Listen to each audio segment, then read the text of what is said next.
कि शरद पवार जी को एक संस्थानिक कहा जाएगा और वो लोग गणतंत्र के कोई मूल्य को मानते ही नहीं, ऐसा कहा जाएगा, ये उम्मीद मुझे नहीं थी। क्योंकि अण्णा हजारेंना जे करायचे ते अण्णा हजारेंनी करावं. मला जे करायचं होतं मी केलं. 9.5 वर्षानंतर त्यांना जाग आली, हे माझं यश आहे.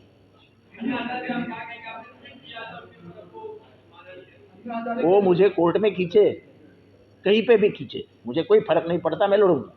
पर मुझे खुशी इस बात की है कि 9.5 साल के बाद मेरे एक ट्वीट ने उनको नींद में से उठा दिया.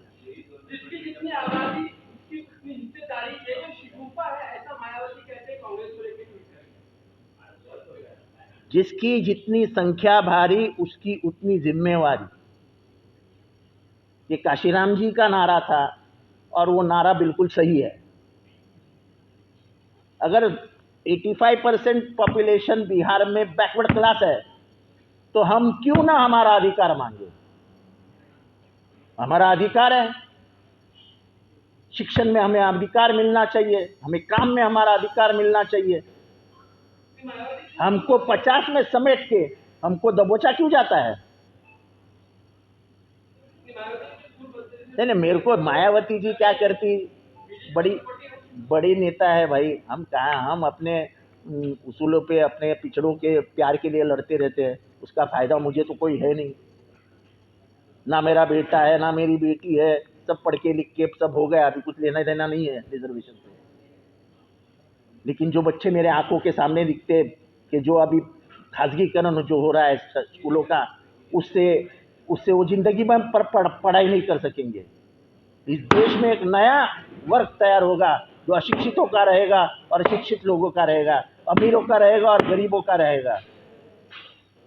एक नया खेल इस देश में शुरू हो जाएगा. डिस्क्रिमिनेशन के एक नई लेवल आ जाएगी और इसको इस देश संभाल नहीं पाएगा.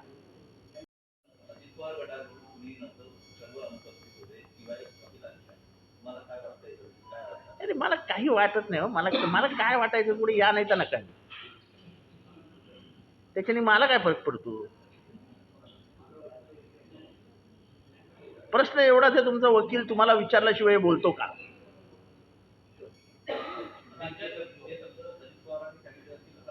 मी असं कुठेही म्हटलेलं नाही, पण हे शब्द त्याच्या तोंडातनं निघतातच कसे.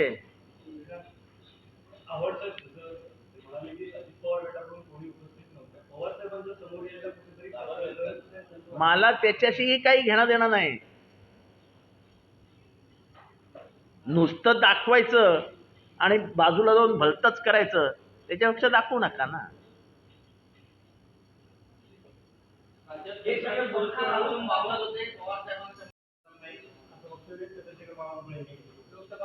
त्यांना तिकिटाचं स्वतःच बघायला सांगा.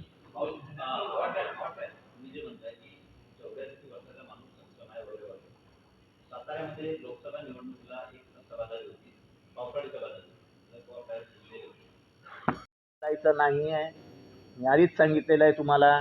माझा जो विषय आहे तुम्हाला सांगितलं होतं, आपण गप्पा मारायला बसलो होतो. मी तुम्हाला सांगितलेलं मी कुठल्या विषयावर तुम्हाला बोलायचं असेल तर बोलेल. मला ह्या विषयांशी काही घेणं देणं नाही. कुठल्या केबिनमध्ये कोणी बसणार आहे काय आहे त्याच्याशी काही मला घेणं देणं नाही.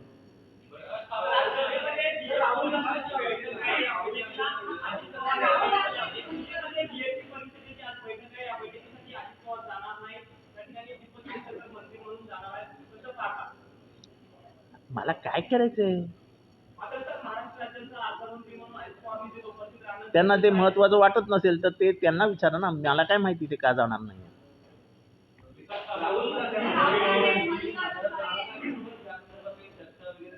काय पण आम्ही त्याच्याबद्दल माझं काही म्हणणंच नाही. आता मला ह्या प्रश्नाचं उत्तर तुमच्याकडनं सामुदायिकरित्या महाराष्ट्रात द्या म्हणून सांगतोय की शरद पवार हुकुमशाह आहेत का. शरद पवार आपल्या पक्षामध्ये लोकशाही राबवली नाही का. शरद पवार फक्त मनासारखं वागतात. मी कोण कोणाबरोबर, शरद पवारांनी स्वतः सांगितलं ना माझ्याबरोबर 0 आमदार आहेत. ते तर आम्हालाही मोजत नाहीत. म्हणजे त्याचं आम्हाला वाईट वाटतं, ते तर आम्हालाही धरत नाहीयेत. प्रश्न हा आहे की तुम्ही काय बोललात निवडणूक आयोगासमोर.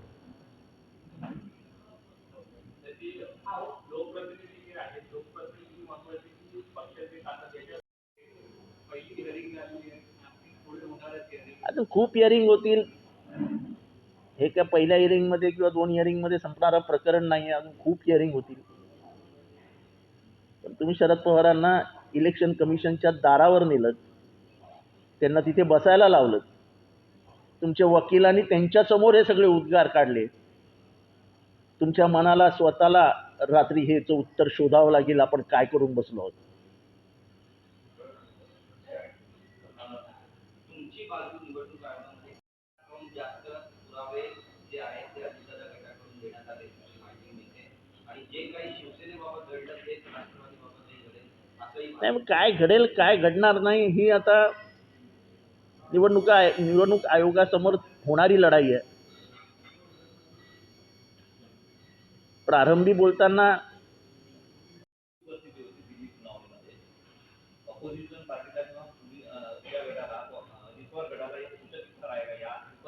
सूचक इशारा नाही, मला त्या माणसाच्या मनातलं जे कॉन्फिडन्स लेवल आहे, त्याला आपल्यासारखा माणूस संकट आल्यानंतर थरथरायला लागतो. थरथरायला मी काल दिवसभराचा त्यांचा प्रोग्राम माझ्या डोळ्यासमोर आहे.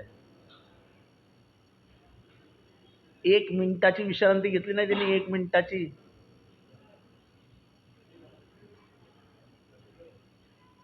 म्हणजे 84 वर्षांच्या म्हाताऱ्याच्या मी म्हातारा म्हणतोय, पण 84 वर्षाच्या या तरुण योद्ध्याच्या अंगामध्ये जी काही शक्ती आहे, म्हणजे ते सबकॉन्शियस लेवलला जे त्यांचं लढण्याची मानसिकता आहे, ही अतुलनीय आहे. फक्त माझा प्रश्न एवढाच आहे, विठ्ठल कुठे हरवला? तुमचा गणपती, तुमचा शंकर, तुमचा महादेव कुठे हरवला?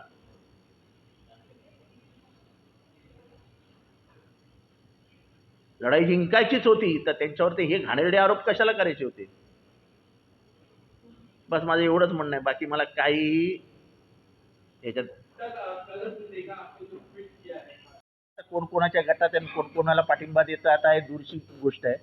ऑलरेडी सुनावणी सुरू झालेली आहे. आता कोण कोणाकडे याच्यावर काही चर्चा करण्यात अर्थ नाही.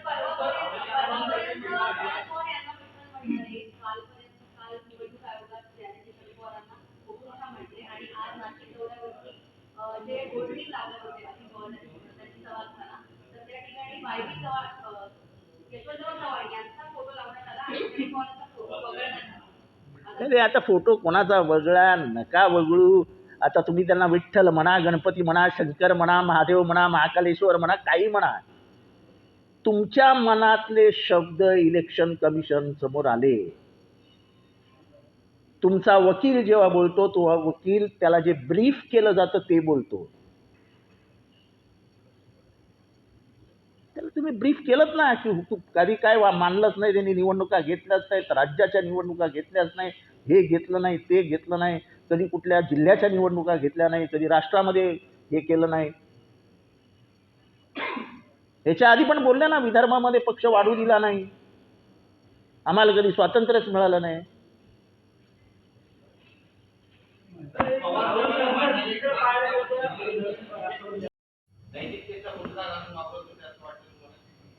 नैतिकता राहिली कुठे असं कालपासून मला वाटायला.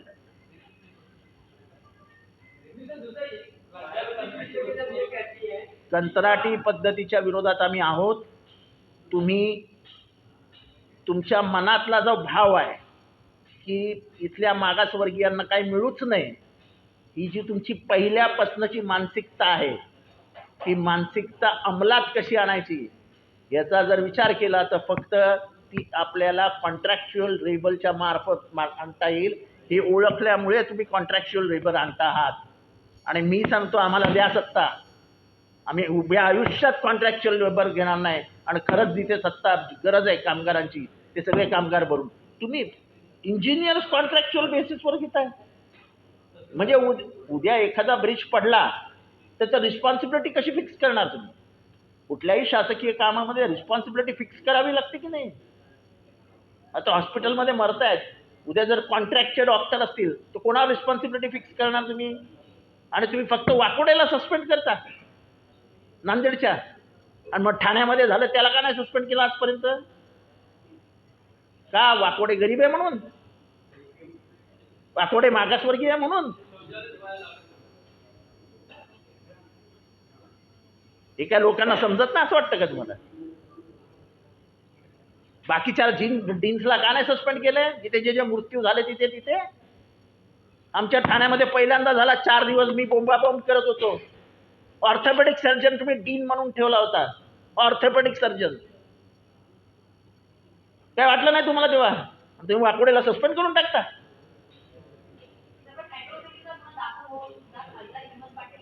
आता त्याच्याबद्दल तर मला काय बोलायचं नव्हतं. कायदा आणि सुव्यवस्था आहे राज्यात राहिलेला बोलणार काय?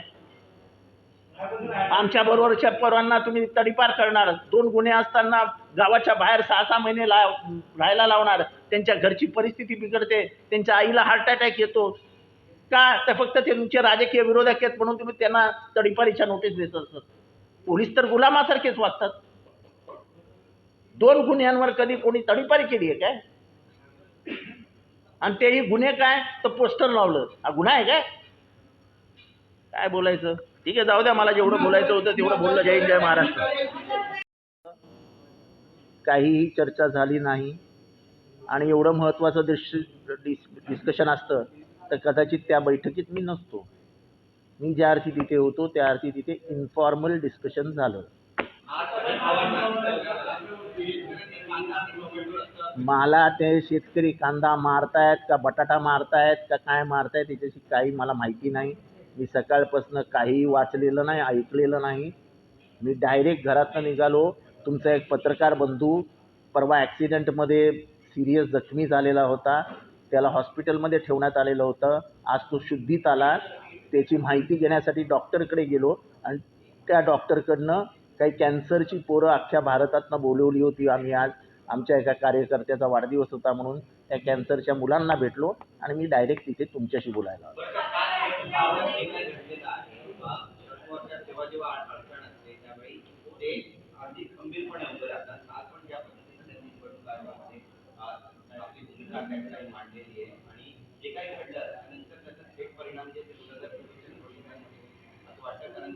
नाही, मला निवडणुका वगैरे दूर राहिले हो. निवडणुका हारू जिंकू, सत्ता येते जाते, पण तुम्ही शरद पवारांना एक संस्थानिक, एक हुकुमशहा जो लोकशाही मानतच नाही असं म्हणण्याची हिंमत कशी दाखवू शकता? 18.5 वर्ष मंत्री तुम्ही होतात ना, शरद पवार होते का? तुम्हाला काय मेहनत करावी लागली होती का?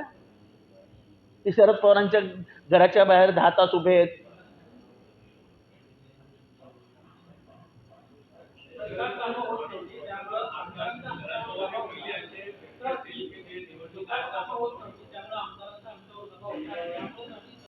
कालच्या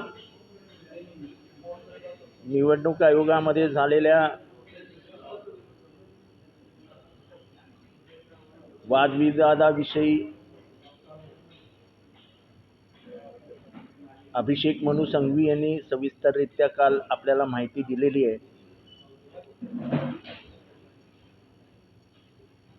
खास काही मुद्दे मांडले गेले नाहीत. फक्त एक मुद्दा मात्र वारंवार मांडला गेला. तो मुद्दा अतिशय वेदनादायी होता आणि एक वेळ अशी आली की माझ्यासारख्या माणसाच्या डोळ्यात अश्रू उभे राहिले. मी कालपर्यंत ह्या गोष्टीवर विश्वास ठेवायचो की या सगळ्यांचं दैवत खरं तर पवारसाहेबच आहेत, पण राजकीय कारणांसाठी बाजूला गेले. पण काल जेव्हा त्यांचा वकील म्हणाला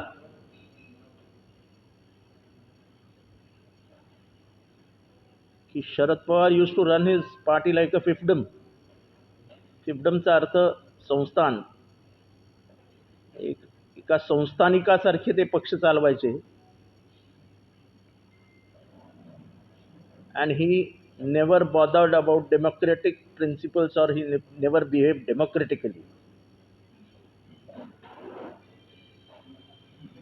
म्हणजे शरद पवार साहेबांना हुकुमशहा म्हणणं आणि त्यांनी कधीच पक्षामध्ये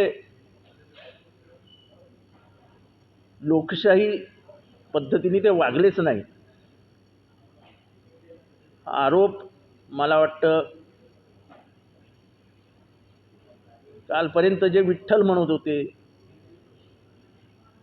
काल आमचे साहेब दैवत आहेत आम्हाला, आम्ही साहेबांच्या विषयात आमच्या मनात काहीच नाही आहे असं म्हणणाऱ्यांना मी प्रश्न विचारू इच्छितो की तुम्ही असं कसं म्हणू शकलात की साहेब हुकुमशाह आहे?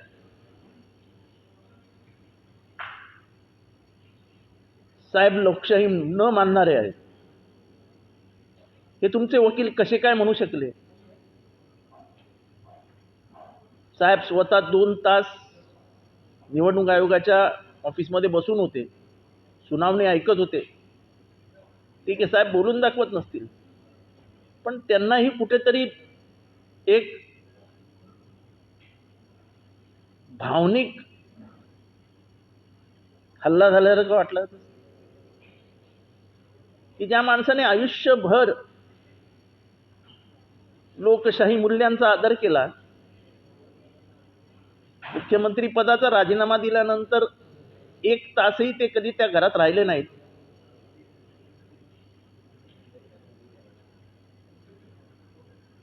ज्यांनी पक्ष स्थापन केल्यानंतर सगळ्यांना विविध तऱ्हेच्या संध्या मिळाल्या, 18.5 वर्ष लोक मंत्री राहिले, आणि तीच लोक म्हणतात की शरद पवारांना कधी पक्षात लोकशाही ठेवलीच नाही, लोकशाहीप्रमाणे कामच केलं नाही, एकाधिकारशाहीसारखे वागले.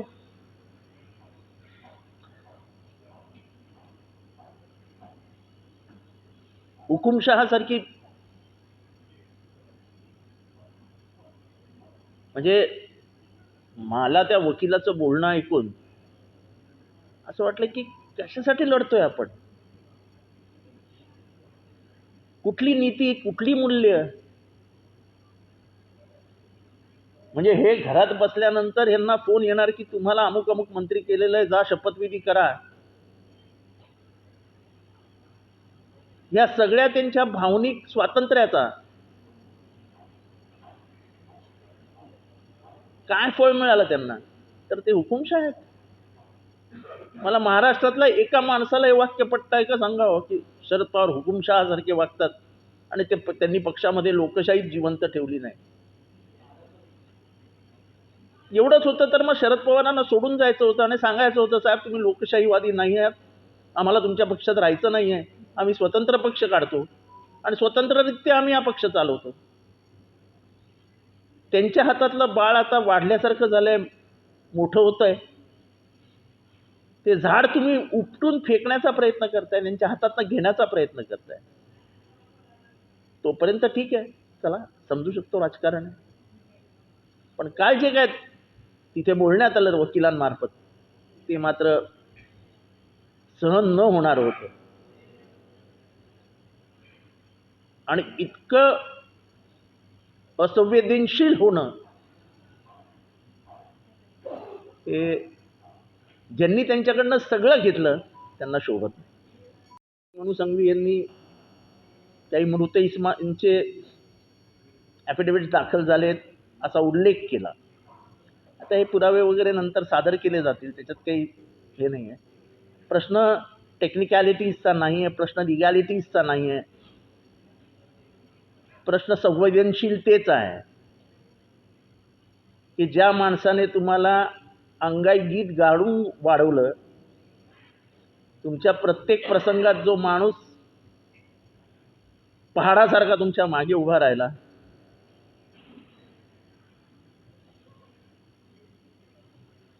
केवळ राजकीय लढाई जिंकण्यासाठी तुम्ही त्यांच्या बाबतीत असे शब्द वापरले की ते कोणालाही सहन होणार नाही. He was running the party like a personal fiefdom, हा शब्दच मुळे शरद पवारांच्या एकूण चारित्र्याविषयी विरोधाभास निर्माण करणार आहे. शरद पवार साहेबांनी आयुष्यात कधी लोकशाही मूल्यांच्या बाहेर जाऊन काय केलंय किंवा त्यांनी त्यांच्या साथीदारांना कशी मदत केली ह्याची जर कहाणी सांगायला बसलो तर 2 दिवस कमी पडतील. प्रत्येकाच्या जीवनामध्ये आलेल्या प्रसंगांना राजकारण सोडून सुद्धा मदत करणारे शरद पवार आहेत. बहीण भावांची भांडणं, नवरा बायकोची भांडणं, 2 घरातली भांडणं, त्यासाठी सगळ्यांना वेळ देणारे शरद पवार आहेत.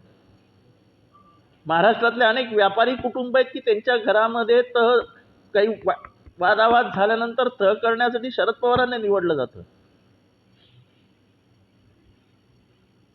कधीच कोणाबद्दल पर्सनल द्वेष नावाची गोष्टच नाही. अशा माणसाला तुम्ही आरोपी म्हणून समोर बसवता आणि म्हणता की तुम्ही संस्थानिकासारखे वागता.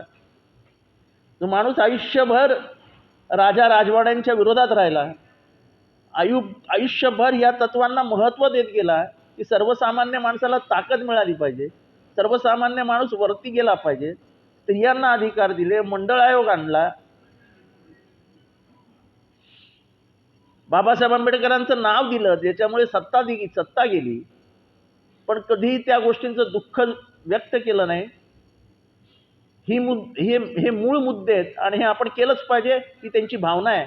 आत्ता सुद्धा बिहारच्या सेन्सस नंतर ते स्वतः मला म्हणाले की जितेंद्र हा आपला आग्रही मुद्दा असेल की महाराष्ट्रामध्ये आणि देशामध्ये जातीय सेन्सस झालाच पाहिजे. वयाच्या 84व्या वर्षी त्या माणसाचं हृदय आजही महाराष्ट्रासाठी धडधड धडधड धडधड करत असतं.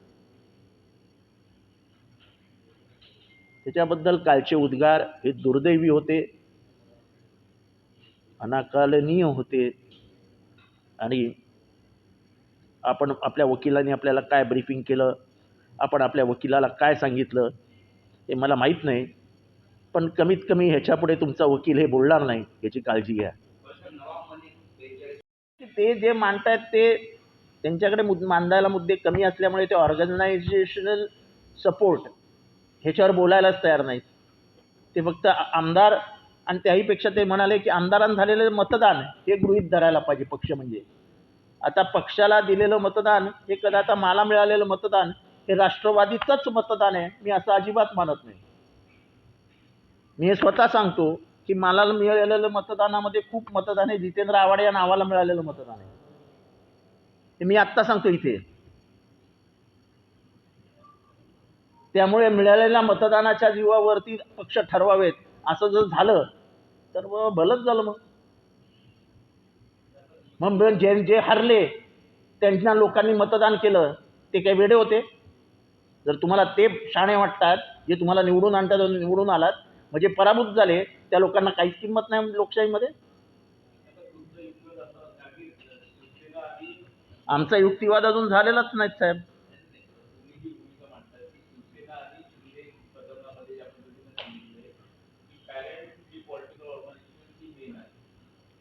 नाही असं आहे की जे सर्वोच्च न्यायालयाने जे निर्णय दिले त्याचं पान मला तोंडपाठ आहे. त्याच्यात क्लिअर कट लिहिलेलं आहे, the legislative party cannot be termed as a political party and the head of the political party has every right to appoint whip and the leader of the party, and whip is a connecting between the political party and the legislative party, so he controls it. इतकं सगळं clear आहे. त्यांनी निवडणूक आयोगाने कुठले नीती नियम लावले ह्याच्याबद्दलही आक्षेप घेतले ना. Subhash Desai versus government of महाराष्ट्रमध्ये त्यांनी नोंदवलेल्या आहेत ना, आपल्या नोंदी दिलेल्या आहेत तिथे. आम्हाला त्याच्यावर बोलायचंच नाही आहे. आता जे होईल ते कोर्टात होईल, जे भांडणं होतील. शरद पवार हे हुकुमशहासारखे वागतात. त्यांनी लोकशाही मूल्य मान्यच केली नाहीत कधी. यांनी झालेलं दुःख मी व्यक्त करण्यासाठी आलेलो. मला काही बाकी इंटरेस्ट राहिलेला नाही. कोण कोणाबरोबर आहेत, किती जण कोणाबरोबर आहेत, खड्ड्यात गेले, मला काही घेणं देणं नाही. शरद पवार एकटे लढायला समर्थ आहे, मला माहिती आहे. वयाच्या 84व्या वर्षी पक्षावर झालेल्या हल्ल्याला उत्तर दिला माणूस सेनापतीसारखा समोर चालत जातो. ही हिंमत लागते यार.